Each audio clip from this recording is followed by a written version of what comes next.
Annyeonghaseyo. Kami dari tim Media Lab 45, saya Gendis. Saya Salma. Hari ini kita mau ngomongin apa sih, Sal? Hari ini kita mau ngomongin soal ras terkuat nomor 1 di bumi nih, Mbak. Apa tuh? Fandom K-pop. Seru. Ada apa di itu? Jadi K-pop. karena ini udah mau masuk tahun politik nih, Mbak. Seperti biasa, seperti yang sudah fandom K-pop ini karena punya kekuatan besar gitu ya. Banyak juga partai politik dan tokoh politik yang coba buat SKSD nih sama fandom K-pop gitu. Kalau misalkan kita ngelihat dari Jagat Tweet yang udah kita tarik sebelumnya ya, Sal ya. Emang ternyata K-pop dan politik ini banyak dibicarain, terutama dari fandom K-pop. Kayak misalkan di sini ada 17 Karat, itu fandomnya Seventeen. Lalu ada RM1204 underscore, itu dari fandomnya BTS. Terus ada NCT dan banyak lagi. Nah di sini SKSD partai politik sama tokoh politik yang tadi kamu sebut ternyata tuh kurang mendapatkan reaksi yang positif dari mereka. Begitu, mereka kayak kebanyakan tuh kayak kasih warning, ini nih mau mendekati tahun politik, kita jangan sampai mau dimanfaatkan oleh tokoh-tokoh politik dan partai politik ini, kayak gitu. Nah, sebenarnya menarik juga ya, Mbak, karena biasanya nih kalau sesama fandom kan mereka biasanya seringnya war gitu ya, antar fandom ya, sama lain gitu, war antar fandom. Tapi justru karena ada isu K-pop dan politik ini, mereka malah bersatu gitu. Mereka bersatu buat saling ngingetin, tolong dong jangan sampai K-pop itu keseret gitu. Betul, dijadikan alat ya. Jangan sampai dimanfaatin gitu. Jadi malah ada sisi positifnya juga sebenarnya, mereka jadi melupakan permasalahan antar fandom itu gitu. Betul, mereka bersatu padu ya. Iya, bersatu buat mempertahankan pride mereka sebagai K-popers gitu. Nah, di sini ada 2 kali spike sebenarnya. Ini tuh deket-deket konsernya SM Town, Sal, kemarin. Oh, yang kemarin di GBK itu ya? Betul, yang ada aespa, terus ada NCT segala macam. Ada Suju. Betul, ada Suju juga yang udah lama. Tapi masih keren. Nah, di sini kalau dilihat di lini masanya, ini ada yang menarik. Ada 2 kali spike di tanggal 20 dan 22. Ini tuh deket-deket ini loh, Sal, deket-deket sama konser K-pop SM Town. Oh, yang di GBK kemarin itu ya? Betul, yang ada Suju, Red Velvet, aespa, NCT Rise, pokoknya banyak banget itu kan. Nah, di sini di tanggal 20 itu ada seruan dari K-pop fans ke K-pop fans lainnya untuk tidak mengikuti event politik yang membawa unsur-unsur K-pop. Waktu itu kalau nggak salah tuh ada norebang atau karaokean bareng yang dibawa oleh salah satu relawan tokoh politik tertentu kayak gitu. Di sini mereka juga mempercakapkan untuk nggak usah milih deh yang membawa unsur-unsur K-pop ke politik kayak gitu. Jadi malah bukannya menarik untuk memilih tokoh politik tersebut, tapi justru malah jadi nggak mau memilih tokoh politik tersebut gitu ya. Betul, karena takut dimanfaatkan mungkin ya. Terus di tanggal 22 itu juga ada percakapan mengenai salah satu tokoh politik yang katanya akan membawa BTS, fandom Anda bukan, ke IKN untuk konser gitu. Terus apa namanya di IKN gitu maksudnya? Mungkin ya begitu udah bertuju lagi. Terus lagi-lagi ada seruan bahwa jangan sampai K-pop itu dijadikan alat medium untuk politik kayak gitu. Nah, sebenarnya sebelum spike di tanggal 20 dan 22 September ini, obrolan soal K-pop dan politik itu udah pernah rame juga sih, Mbak. Kalau misalnya Mbak Gendis ingat di tahun lalu kalau nggak salah, itu kan ada salah satu girl band terbesar yang mengadakan konser di Indonesia. Ini ada 2 partai besar juga nih di Indonesia yang ngadain giveaway tiket konser. Blackpink ya, Blackpink. Menang nggak? Enggak. Aku punya merchandise sih. Tapi nggak nemu billboard bapaknya. Betul. Nah, selanjutnya di akun terbanyak yang dicuitkan ulang, kita ambil 10 yang paling banyak. Ini tuh kalau dilihat akun-akun ini tuh didominasi oleh manifest yang dari fandom K-pop gitu loh. Nah, di sini ada yang paling besar itu ada Seventeen Carats, Ina. Hai Carats. Lalu ada juga fandomnya RM, BTS Oh, ya, BTS ya. leadernya BTS itu. Terus ada fandomnya EXO, ada fandomnya Treasure. Treasure, Sini ada fandomnya ada BTS BTS juga. sama NCT. Ini tuh biasanya dikirimkan melalui manifest, itu adalah akun-akun yang bisa dikirimin oleh siapapun tanpa diketahui orangnya siapa, Identitasnya betul, anonim ya, anonim, berarti ya ya, anonim. betul, betul sekali. Di sini tuh mereka kebanyakan mencuitkan hal yang sama ya, kayak memberikan warning untuk untuk tidak ikut dalam Event-event. event-event politik yang dibalut dengan K-pop gitu. Seperti itu, guys. Nah, tapi sebenarnya nih Mbak, kalau misalnya kita ngomongin soal K-pop dan politik ini, sebenarnya mereka bukan suatu hal yang bisa dipisahkan juga nggak sih? Betul. Kalau kita melihat, oh banyak nih orang, bahkan hampir tadi 94% jaga cuit mereka menolak ya kalau misalnya mengaitkan idol mereka dengan K-pop. Cuman sebenarnya K-pop itu sendiri kan nggak bisa dipisahkan sama politik juga ya, kalau misalnya dilihat dari peristiwa-peristiwa yang sudah pernah terjadi gitu nggak sih? Kayak misalkan awal-awal K-pop tuh juga nggak bisa dilepaskan dari politik ketika di tahun 2000-an kalau nggak salah, itu hubungan Korea dan Jepang itu sedang memanas. Ya salah satunya adalah K-pop yang membuat mereka mencair. Kayak pada saat itu tuh zaman-zamannya lagi naiknya penyanyi solo BoA asal SM Entertainment. Hai SM. Itu tuh dia dijadikan medium untuk melunakkan hubungan diplomasi antara si Korea dan si Jepang ini melalui soft diplomasi itu, cultural diplomasi kayak gitu. Terus Selain itu ada lagi nggak sih Mbak? kalau untuk di dalam negerinya sendiri, K-pop itu juga digunakan, kayak misalkan salah satu lagu debutnya Girls' Generation, kamu tahu? SNSD, itu Into the New World, itu tuh digunakan untuk kampanye atau pergerakan masyarakat, lagu pergerakan masyarakat yang buat memberikan harapan baru ketika situasi politik atau sedang ada pergolakan di sana. Jadi kayak karena lagunya sangat hopeful banget kan, kayak gitu. Nah, sebenarnya semakin kesini juga makin banyak juga ya idol-idol K-pop yang mereka juga berperan sebagai medium soft diplomacy juga gitu. Salah satunya BTS juga pernah berpidato di UN terkait dengan campaign soal self love. Mereka punya campaign dengan UN. Terus habis itu juga pernah juga berpidato di White House, pernah diundang sama Presiden United States untuk mengkampanyekan terkait dengan anti-Asian discrimination gitu, di Asian hate crimes. Seingatku juga ini ya, soal kepemudaan kayak gitu, youth, kampanye-kampanye pemuda gitu. Menarik sih memang. Nah, ini juga seru nih di Jaga Tagarnya. Kalau kamu ngelihat nih, ada tulisan notis gede banget, itu adalah salah satu cuitan dari K-popers yang bilang jangan sampai kita dimanfaatkan oleh aktor atau partai tertentu untuk tujuan politik mereka, kayak gitu. Yang mau pansos ya. Iya, yang mau pansos. Maksudnya kan mereka mungkin pemikiran mereka ya. Pemikiran saya juga. Mungkin mereka kayak sebelumnya kan banyak yang mengecilkan K-popers kayak gitu-gitu kan. Terus tiba-tiba mereka datang untuk pansos kayak gitu kan, mungkin mereka kesel juga kali ya si K-popers. Suara doang gitu ya. Nah, kalau yang tagar-tagar lainnya tuh biasanya mereka hanya numpang tagar gitu loh. Jadi ada tweet yang sedang terkenal, yang sedang naik kayak Seven Dream in Jakarta, terus mereka tumpangin dengan keyword-keyword tertentu atau tagar tertentu biar ikut naik si notisnya. Jadi dimanfaatin ya tagar-tagar soal K-pop ini buat naikin aktor atau tokoh politik tertentu gitu ya.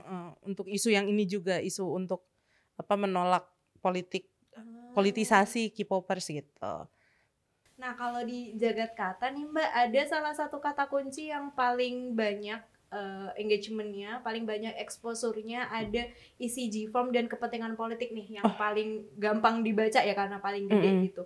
Karena di event K-pop yang ditumpangi atau yang diadakan sama relawan tokoh politik itu, untuk daftar itu kita harus isi G-form gitu, yang diisi Google Formnya itu isinya soal identitas pribadi kita. Ah, Kan kita karena sekarang identitas pribadi itu mudah untuk dieksploitasi gitu ya, jadi perlu berhati-hati lah. Jadi si fandom K-pop ini juga memberikan imbauan buat hati-hati gitu, buat ngasih data pribadi itu ke ya G-formnya ini. ada yang daily reminder juga, ada reminder. Oke. Star reminder, be aware, Disusupi gitu. politik dari tadi sih. Kepentingan politik, terus jangan dikasih panggung gitu. Biar panggung ini milik idol kita aja. Iya betul sih. Biar buat seneng-seneng aja K-pop kayak gitu. Selain aktivisme tadi sebagai soft diplomasi itu ya Mbak, sebenarnya K-pop ini juga beberapa kali menjadi medium juga di beberapa perhelatan elections di beberapa negara gitu. Contohnya ada di Chile di sekitar tahun 2021 gitu ya. Di sana K-popers itu bersatu gitu untuk mendukung salah satu calon yang bernama Bori. Mohon maaf kalau salah pronunciation-nya. Nah, jadi dari berbagai fandom ini mereka membentuk gerakan K-popers for Boric, dan mereka melakukan digital campaign, terus habis itu community event juga, dan menyediakan informasi seputar election itu secara terbuka gitu untuk menjangkau para pemilih seperti itu. Karena pada saat itu si Boric ini dia kalah Mbak di putaran pertama dengan lawannya gitu. Sementara lawannya ini tuh dinilai memiliki program-program yang nantinya akan merugikan masyarakat gitu. Jadi ada salah satu aktivis yang nggak bisa nih dia dibiarkan untuk menang gitu. Jadi pas kampanye putaran kedua dia bikin gebrakan yang K-popers for Boric dari berbagai fandom gitu, terus bisa menang di putaran kedua. Tapi ya pasti bukan K-popers for Boric aja yang bisa yang punya andil untuk memenangkan Boric itu, cuman salah satunya ya gitu. Karena mereka bersatu dengan apalagi kan mereka kalau di media sosial tahu trik-triknya ya. Tahu trik-triknya karena emang udah terbiasa kan, kayak gimana menaikkan tagar, terus menaikkan engagement ke idol-idol mereka gitu, menaikkan tagar. Gimana cara bikin idol mereka jadi viral kalau misalnya ngedrop album comeback atau kayak gimana gitu. Terus kalau misalnya idol-idol mereka kena skandal gitu, yang cara menutupinya cara menutupinya itu seperti apa, kayak mereka biasanya menggunakan tagar-tagar yang nge-spill kebaikan gitu ya. Kebaikan, terus habis itu prestasi-prestasi dari idol mereka, dan itu di-push banget gitu kan supaya itu menutupi skandal berita-berita tersebut. skandal. Oke. Gitu. Menarik sih, menarik. Memang tidak bisa dipisahkan ya memang K-pop dan itu. Mungkin memang lebih ke tujuannya untuk apa dan bagaimana caranya sih. Itu menarik sih yang tadi kamu bilang mereka bersatu untuk tidak memenangkan salah satu calon presiden yang dianggap memang tidak visi misinya tidak punya kurang gitu ya. Tidak akan menguntungkan rakyat lah intinya. Nah itu kan mereka berarti untuk kebaikan bersama juga ya. Mungkin kalau misalkan memang mau diajak kerjasama untuk politik atau pemilu, mungkin bisa dari ini kali ya, dari ajakan untuk memvoting di hari Pilpres kayak gitu kali ya. Ya bisa sih, itu kita bisa belajar dari gerakan yang ada di Brazil itu di sekitar tahun 2022.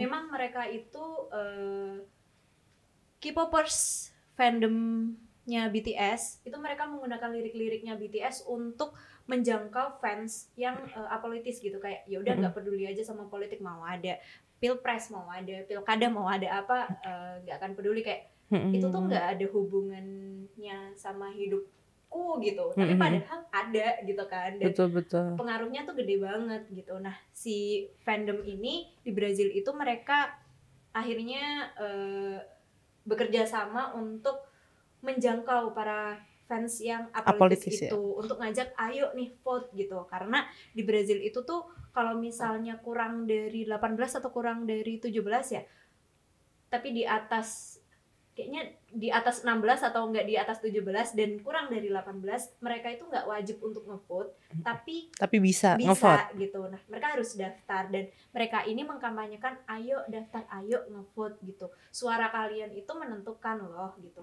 Betul. Pilihan presiden siapa yang akan terpilih itu akan menentukan hidup kalian kalau di Indonesia 5 tahun ke depan kayak gitu. Jadi mungkin para fandom K-pop di Indonesia gitu bisa bekerja sama mungkin sama kayak platform bijak memilih yang berusaha untuk mengkampanyekan memilih tapi dengan mempertimbangkan misalnya substansi dari para calonnya. Betul untuk Indonesia yang lebih baik ya. Untuk Indonesia yang lebih baik, karena memang kalau misalnya dilihat gerakan-gerakannya si fandom K-popers ini tuh mereka lebih ke kayak gerakan aktivisme gitu, civil resistance gitu. Contohnya kayak yang waktu di AS yang Donald Trump ya. Yang kasusnya Donald Trump pada saat itu mereka membeli tiket rally itunya ya, apa namanya, kampanyenya Donald Trump. Terus ternyata mereka nggak datang gitu. Iya, ketika Donald Trump udah sesumbar, jeng kosong, di prank gitu kan. Kayak mereka punya power segede itu gitu. Terus waktu ada kasus penembakan warga kulit hitam, itu kan mereka bikin campaign di media sosial juga. Terus mereka juga langsung galang dana untuk didonasikan di gerakan Black Lives Matter gitu kan. Terus mereka juga di media sosial tuh aktif buat nge-push kampanye-kampanye yang ini soal white supremacist gitu. Mereka nge-push pakai memes idol mereka, pokoknya mereka menggunakan strategi-strategi yang biasanya mereka gunakan. Betul. Kalau di Indonesia ada apa coba? Omnibus Law. Oh iya. Iya, waktu itu sempat trending di dunia kan. Itu salah satunya karena K-popers juga. Nah sebenarnya tergantung dengan tujuannya. Mungkin K-popers ini mau gitu loh diajak bekerja sama, dan mungkin mereka bahkan mau mengembrace kerja sama itu kalau misalnya untuk tujuan membuat Indonesia menjadi lebih baik kayak gitu. Karena kan mereka sebenarnya punya kekuatan ya Mbak ya. Mereka bisa menggerakkan fandom yang besar gitu kan. Mereka memiliki common interest yang sama gitu. Tapi memang kekurangannya itu biasanya mereka bergeraknya itu cuma momentum aja gitu. Terus kayak mungkin mereka menolak idol mereka diasosiasikan sama tokoh atau partai politik tertentu juga karena kayak merasa ini paling cuman buat ya udah biar mereka dapat suara aja, terus habis ini K-popers akan dihujat lagi gitu. Afkor ini akan dihujat lagi. Halah kalian tuh kayak cuman mudah ketipu album, mudah ketipu tiket gitu kan. Terus tapi ketipu. Tenang, kita tidak akan ketipu oleh politik. Gitu. Walaupun apa mencintai Korea gitu, tapi kita juga Indonesia banget. Kok sebenarnya K-pop dan election di sini juga nggak yang selalu berhasil juga kalau misalnya gerakan-gerakan mereka gitu. Di Filipina yang pemilihannya waktu Bongbong itu si lawannya Bongbong juga mencoba untuk menggunakan K-popers itu. K-pop untuk menjangkau para pemilih, tapi ternyata kurang. Iya, strateginya Bongbong lebih jitu gitu. Kurang ini. Mungkin kurang bersatu padunya itu. Betul. Harusnya lebih. Di Indonesia sebenarnya juga bisa kalau melihat aktivisme fandom yang ada di Indonesia. Maksudnya waktu beberapa tragedi kayak tadi Omnibus Law, K-popers kan berhasil untuk menaikkan trending topik itu. Terus habis itu kalau misalnya ada bencana atau apa, mereka juga sangat menggalang bantuan kayak gitu kan, ya. Menggalang bantuan. Terus kalau misalnya idol mereka memberikan donasi atas nama fandom, mereka juga biasanya pasti akan selalu ngebales, mereka akan Memberikan donasi juga. atas nama idol kayak gitu. Jadi ya balik lagi sih Tergantung niatnya, tujuannya, betul. caranya kayak gimana, cara approach-nya juga. Jangan ujuk-ujuk lah ya. Dan mereka soalnya kan nggak punya ketua ya, ketua Oh, iya. asosiasi Chief of K-popers. fandom misalnya Carrots Jakarta Timur, itu kan ketuanya siapa tuh? Nggak ada. Asosiasi Carrots Jakarta Timur aja kayaknya nggak yang gitu kan cara mainnya kan. Betul. Harus soft approach juga ya. Soft approach juga kayak gitu. Menarik sih soal K-pop dan politik ini, karena bentar lagi juga bakal ada pilpres, terus pilkada. Jadi ya mungkin mereka akan semakin didekati oleh parpol dan aktor-aktor politik yang membutuhkan suara-suara itu. Jadi mungkin si aktor dan parpol ini harus bisa soft approach aja ke mereka. Jangan tiba-tiba datang lalu pergi. Kan tidak ya, nggak enak ya. Selain tokoh dan aktor itu bisa jadi NGO atau tadi kayak project seperti Bijak Memilih yang mungkin bekerja sama dengan para K-popers gitu, nggak menutup kemungkinan kan untuk betul. Karena kan di pilpres, di pilkada selanjutnya paling banyak itu pemilihnya di usianya anak muda kan, yang mana ya banyak K-popers itu anak muda, meskipun nggak cuma anak muda, cuman kan berarti memang match gitu, ada kecocokan di situ gitu. Kenapa di approach-nya di situ ya? Kayak gitu. Mungkin kita lihat aja ya Mbak perkembangannya, kira-kira gimana, apakah K-popers masih resisten, masih tidak ingin idol mereka diasosiasikan dengan politik, atau mungkin mereka berkenan buat kerjasama untuk menaikkan awareness para pemilih muda gitu kan, betul. yang jumlahnya paling banyak gitu di next pilpres dan next pilkada. Betul. Kalau misalnya memakai logika yang sama, kalau dapat uang serangan fajar, kita boleh terima uangnya, tapi nggak usah pilih orangnya. Kalau misalnya ada giveaway tiket, kita bisa terima tiketnya, tapi tidak usah pilih orangnya. Setuju. Kalau gitu sekian dari kita. Annyeong.